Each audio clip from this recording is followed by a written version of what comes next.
Эфирде өлкөдөгү тартип бузган жарандардын иш-аракеттеринин жана мыйзам бузуу фактыларын чагылдырган ТВК Кул программасы. Студияда мен Каныбек Санкарай, саламатсыздарбы?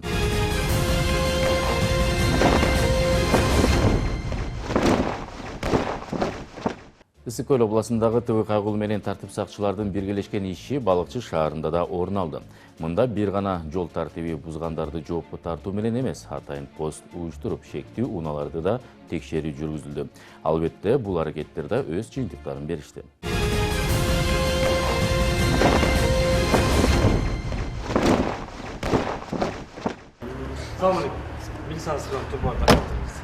Балыкчы шаарынын кире беришинде уюштурулган постто кызмат кылган тартип сакчылардын алгачкы эле тозгон унаасы бул болду. Унаасынын алдында уруксааты жок жарык бергич турду. Siz hemen kaputunuzu açık koşup bittiniz. Страховка yok mu? Yok. В любом случае. Atsanız kaputunuzu. Bu особый отметка киштейт, да? Керек. Bir жолу кармалып калган ажырап салып. Siz ажыраткандан кийин урдада көрбөй туруп янында. Siz bu kadar aşınırsa gerek bilesizmi? Ya.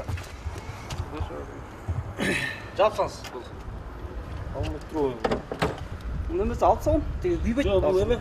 Күйбөгөн эмес, тон. Бул сизде завод производительный машина чыкканда бул эки астында туманкасы менен жаап турабы, ошондо сиздики үстүнө төртөө, астына бирөө. Өзүнүкү вообще көрсөтүп кеткен, анан тыйын кошпогон. Siz bu эки дополнительный фарды установка кылган, сиз бул техпастын ичине сиз особый отметка бастырасыз. Установлен дополнительный фары деп. Дұрыс, сизге время жазып берейин. Протокол толтурушуп, анан кошумча жарык бергичтерди иштебесе да чечип салуусу түшүндүрүлүп кой берилди.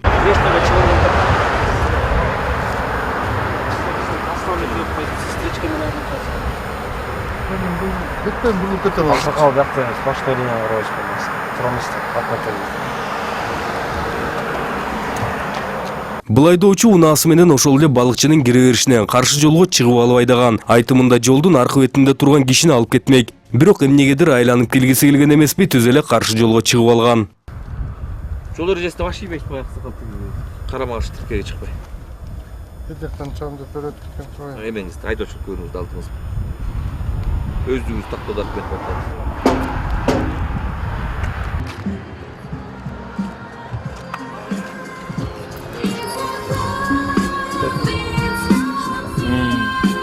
Gel Vatçı. Kalmazçı mı onda? Onu yapalım. Peki.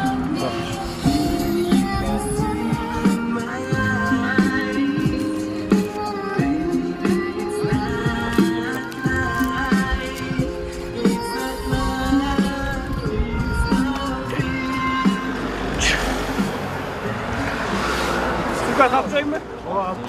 Атайын күчөтүлгөн тартипте иштөө максатында бир катар кызматтардан түзүлгөн тартип сакчылардын тобу шектүү унааларды текшерүү учурунда мынтип болжол менен банги салып жүргөн жаранды колго түшүрүштү. Болулur mu zaten? Bu yaptığım görüntü ne mi? Ne oldu? Kafam ne?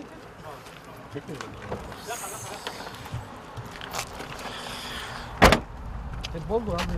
Kolma kara. Başka yok mu da? Bundan başka. Karakol bu. Hemen karakol. Ыкчам кызматкер жол күзөтчүлөрү унаны тозуп жатканда айдоочунун жанында отурган жаран баштыгына шашылыштырды. Белгисиз нерсени катып жатканын көрүп шектенген. Анан текшерүү учурунда ширеңкенин кутучасындагы болжол менен бангини таап алган.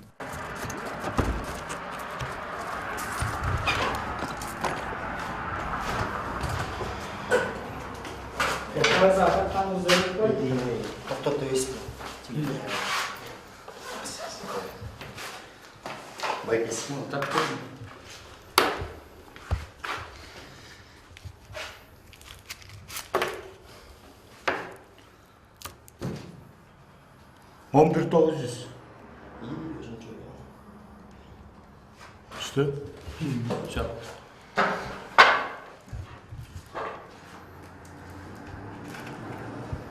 Gel biraz gibi yanına çok olsun.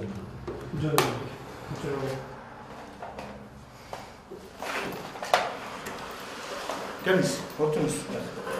Bunları sen kayaktan aldınız. Bostirden aldım. O yerden kança mı satı aldınız? 3 gün sonra oldu. Tanıgan mallar mı? Тааныбайсыз. Ордунан шектүүгө тийиштүү кагаздарды толтурууга киришти. Айтымында Бангини Бостери айылынан белгисиз бир адамдан 3000 сомго сатып алган. Шектүү аны алган соң бишектүүгөздү сапар алган. Түшүнүк жазуунун себеби сиз тарапка түшүнүк жазуунун себеби канча экенинизди эле билбейм. Тийиштүү түшүнүк каттары алынган соң шектүүнү талапка ылайык балыкчы шаарынын ооруканасына жеткирип текшерүүгө алышты.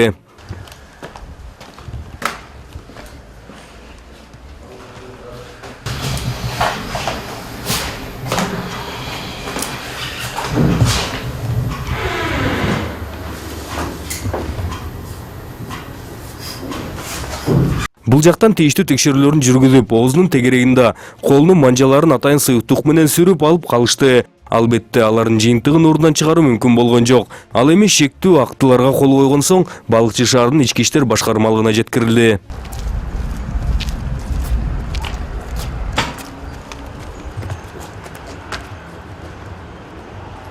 Мындан кийинки иштерин эми бардык документтерди жана табылган банги менен кошо тергөөнүн колуна тапшырышты. Мындан аркы чараны жана жыйынтыктарын алар чыгарышат. Ал эми экипаж мындан чыгып ишти балыкчы шаарынын борборунда улантып, уруксат берилбеген жолго түшүп алган жүк ташуучу унан токтотушту. Временное разрешение, да? Вторичное нарушение. Сиз уже Коем, стоянкага барабыз. бир ой берип коем. Чын кыйналып келатам окшойт. Мындай эмес. Атыңыз ким? Паспортуңуз барбы? Паспорт да жок. Бул жерде мынакей тетиги балыкчынын кире беришинде эле. Чындан өлүп кетейин, Грузовой запрещен деген знак турат. Ал 8 километр протяженность депчи. Ошону көргөндөн кийин уже обез бар. Обез турат ошо знактын жанында. Ойлойм, байкаган жокмун. Кайсы жактык сиз өзү? Соклуктанбы? Токтогулдан. Эми шаарда буяка келип кетип эле жүрөсүз да. Жок, бияка келип. Ар бир шаар, айылдарда чоң грузовойго, например, мисалы Кочкорго бараткан обез бар. Туурабы? Балчага бараткан обез бар. Чын аны знакты коем. Повторное нарушение менен сиз стоянкага барасыз. Стоянкага. Уну дагы тыйында төлөп анан чыгарып кетесиз. Сен бергеле жазып азыр болот го, бергеле жазып. Буяка жазылбайт андай жазылбайт. Повторный жазылып жатко. Сен бир эметти эле, бир эме болуп койсуң. Мындай эмес. Түшүндүрүп эле бир коё. Атыңыз ким? Кадыралы. Кадыралы. Паспортуңуз барбы? Алып келиңизчи. Паспортунда жок. Кантип Келат. права экенин билебиз. Такта элбейсиз. Келат. Мындай эмес. WhatsApp-дан болсо Мен- жауап бериңиз да байке. Мындай эмес. Кадыралы байке. Азыр менин аркаман айдайсыз. Стоянкага барабыз. Төлөп келесиз. Почта азыр жабылып элек. Жерден эле бар эле төлөп кое коё. Канчаны?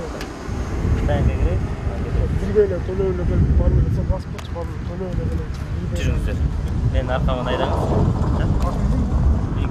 Айыпына токтотуучу жайына келишкен соң протокол толтурулду. Жол белгисин чындап эле байкабай калганбы же кандай болгон иши кылып айыбын мойнуна алып, протоколго кол коюп берди.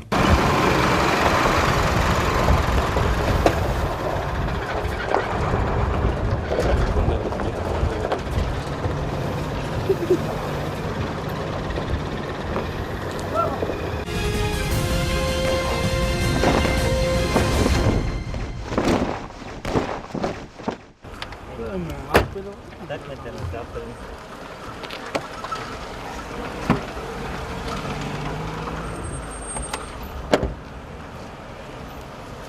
Atan түзүлө кетип калган. Жаңында койдум. Памек. Жок, ошо өтүп калдым. Жолдун ортосунда турат. Техникада бар экен. Мына карабайсың. Жаңында баклажкадан койдум го. Мындай да. Ошо жерден түздүк чыгарып койгон анан. Ошо түртөйүндө аткан эле.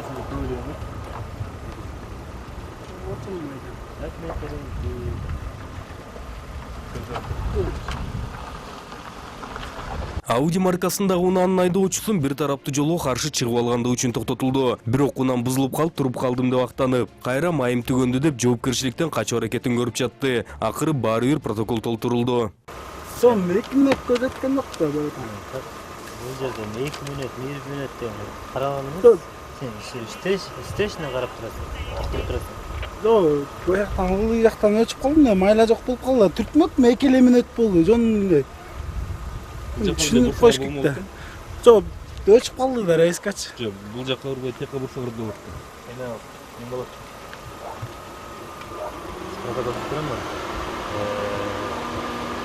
Народныйга бурун алып ошол карточка болсо карточканы Жо, мен автоэсканы түшүндүрүп атпайм, братан. 2 эле мүнөт ашып кетсем, адамбыз да, братан. Силер жаңылбайсыңарбы, айтып коечу, братан. Силердин да башыңарга келет, братан. Анчалык барбаш керек, братан. Өйдө жакта да сүт эткендер бар да, братан. Жок, ортосунда помех болуп турасың. 2 мүнөт. Түрткөнгө аял кишини түрт деп айтамбы? 2 мүнөт турганыңда мен билбейм, сен айтып атасың. Бирок мен тей жактан бери келе атканын көрүп атам. Токтоп турат. Коям, братан. Жолка барбай эле коюш керек болчу. Кой жерде жазып кой. Бейзин өчүп туруп калдым деп. Ошондой болсо жазып коякка. Жазбай эле коюм. Коякка болбой. Аны жазганда не чечмейм. Бул айдоочу тартип сакчылар жолдон көрүп аркасынан баргыча экипажды көргөн айдоочу унаасын гаражга киргизбеген. Албетте бул ага жардам бербей, анан тартип сакчынын колуна түшкөн. Документтерди берип койсоңуз беке. Не, он эмесин алып чыгырчы. Техпаспорт.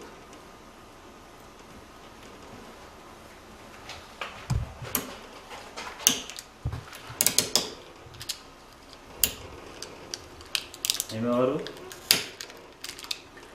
Беке. Эмне бар ол?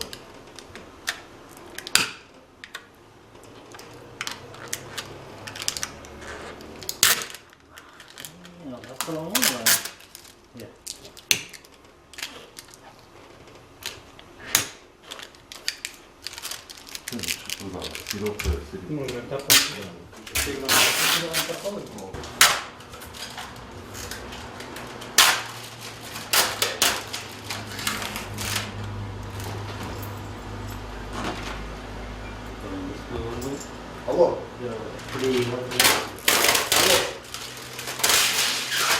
Сейчас раскидаю, камеровка, камера.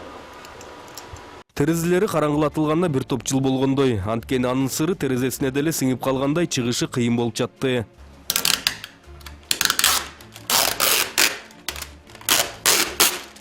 Караңгылатып алган терезелерин тазалап, анан инспектор протокол толтурду. Алгач буйруктарга макул болбой, ара чолодо чоңураак тааныштарына чалып, сүйлөштүрүү аракетин көрүп да тилеги ишке ашкан жок. Андыктан башы ийип, протоколго кол коюп берип анан калды. Ал эми экипаж мындан чыгып эле дагы бир каршы жолго чыккан унан токтотту. Китепте окучуңуз жарым квартал, 1 квартал деген болсо, сиз кечирим сурап туруп кое берейин. Андай жок правила дорожного движения. Правила дорожного движения. Паспортуңуз барбы? Инспектордун айткандарына ишенбей койду, анан жол тартуу жазылган китебинди алып чыгып, тийиштүү бир энеси менен да тааныштырышты. Эң кызыгы, айрым айдоочулар каршы жолго чыгып 2 мүнөткө чейин жүрсө болот, же бир көчө жүрүп барса болот деген тартиптерди ойлоп таап алышкандай. Акыры тартипти түшүнүп башы ийип берди. Протокол толтурулуп, ага кол коюлган соң Балыкчы шаарындагы иш дагы жыйынтыкталды.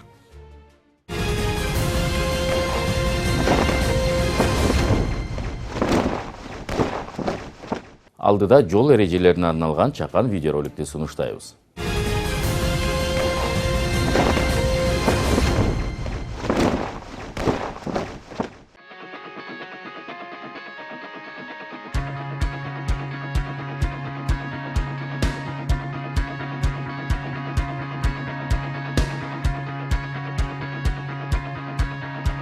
Бишкек шаары боюнча дагы бизде бир эң чоң көйгөйлүү маселе бул айдоочу менен жөө жүрүүчү адам ортосунда болгон бир чоң көйгөй болуп атат да. Анткени жөө жүрүүчү адам жол белгиси турган жакта жана жол чийини турган жактан бул менин жолум деген ойдо эле көбүнчө чуркап чыгып атат. Айдоочу менен кандайдыр бир ошо айдоочунун ылдамдыгын карап, канчалык деңгээлде ылдамдыкта келатат, жол болсо жай келет да, ошого карап да анан жолдон өтүүсү шарт. Жол эрежеси боюнча автоунаа тыгын пайда болбогудай кылып, өтмөккө чейин токтоп, жөө жүргүнчүнү өткөрүшү керек. Автоунаа жөө жүргүнчү өтүүчү тилкеге такай токтобошу шарт. Бул эрежени аткарыш үчүн айдоочу адам өтүүчү тилкеге жакындаганда ылдамдыгын азайтуусу зарыл. Жөө жүргүнчү болсо чуркабай өтүшү керек.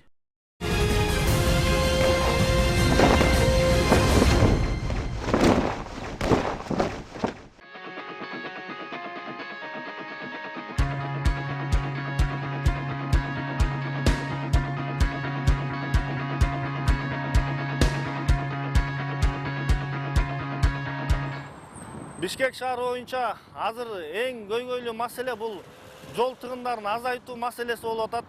Жол көзөмөлдөө бөлүмү тарабынан биз шаардын көп жерлерин изилдеп чыгып, ушу Акунбаева көчөсүнүн менен Курманжаннатка көчөсүнүн кезилишине эл аралык стандарттагы жаңы жол эрежесин кирдик. Бул ыкмада ар бир айлампага келген айдоочу айлампанын кире беришинде жол бер деген белги турат.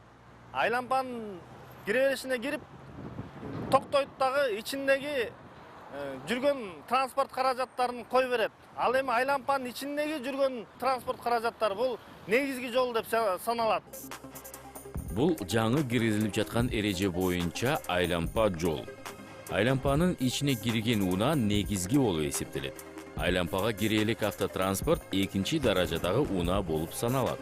Андан тышкары, айлампага киргенден кийин оң тарабы эмес, сол тарап негизги болуп калат. Буга кошумча, айлампага кирип жатканда же чыгып жатканда жөө жүргүнчүнү өткөрүү шарт. Бул унаа айлампага кирердин алдында солго бурулам деп, сол жарыгын жандырды. Бул туура эмес. Себеби, аталган унаа кайсыл көчөдөн бурулуп кетери белгисиз бойдон калды. Ал эми бул учурда унаа айлампага кирип жатып эч бир жарыкты иштеткен жок. Бул туура. Себеби, ал айлампага кирип жатканы бардык айдоочуларга белгилүү. Эгерде айлампадан чыгам десе, алдын ала оң чырагын жандырып, айдоочуларга ушул кесилиштен чыгаарын тастыктап чыгып кетет.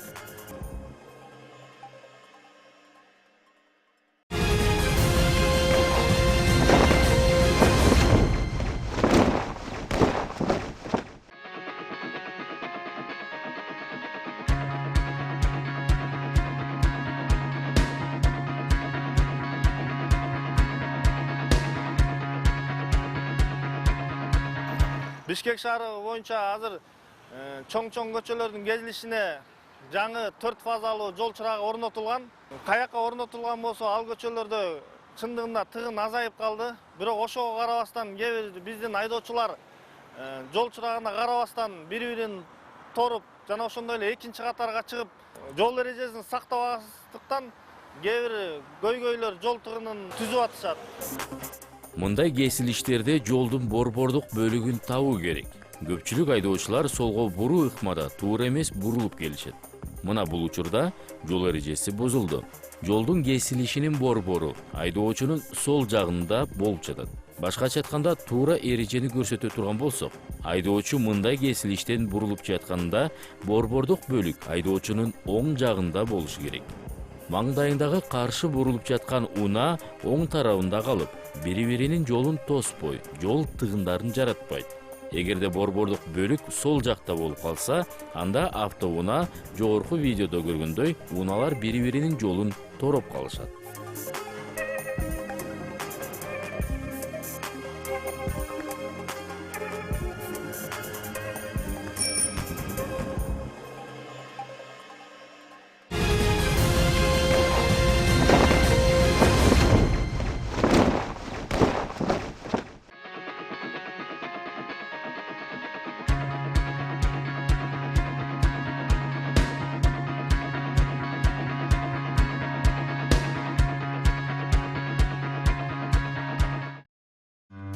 Велосипед тепкендер жеке коопсуздугун сактоо үчүн биринчиден шлем кийүүсү абзел. Анткени баш жаракаты көп учурда айыкпайт. Велосипед тепкендер төмөндөгү эрежелерди сактоосу керек. Биринчиден шлемди кийүү зарыл. Экинчиден велосипеддин ээри тепкен адамдын боюна жараша бийиктигин тууралоо шарт. Караңгы учурда жарыктыктар сөзсүз колдонулушу керек. Шлем адамдын чекесине такай кийилиши керек. Велосипед тебүү учурунда жолдо кандай эрежелерди сактоо керек? Эгерде велосипеддин рулун оң кол менен кармаган ыңгайлуу болсо, анда сол кол менен төмөндөгү белгилерди жаңсап берсе болот. Оңго кайрылган учурда, солго кайрылганда, токтой турган болсоңуз. Эми ушул эле белгилерди велосипеддин рулун сол кол менен кармаган ыңгайлуу болсо, анда оң кол менен төмөндөгү белгилерди жаңсап берсе болот. оңго кайрылган учурда, солго кайрылганда, токтой турган болсоңуз, велосипед тээп жаткан учурда уюлдук телефон менен сүйлөшкөнгө такыр болбойт.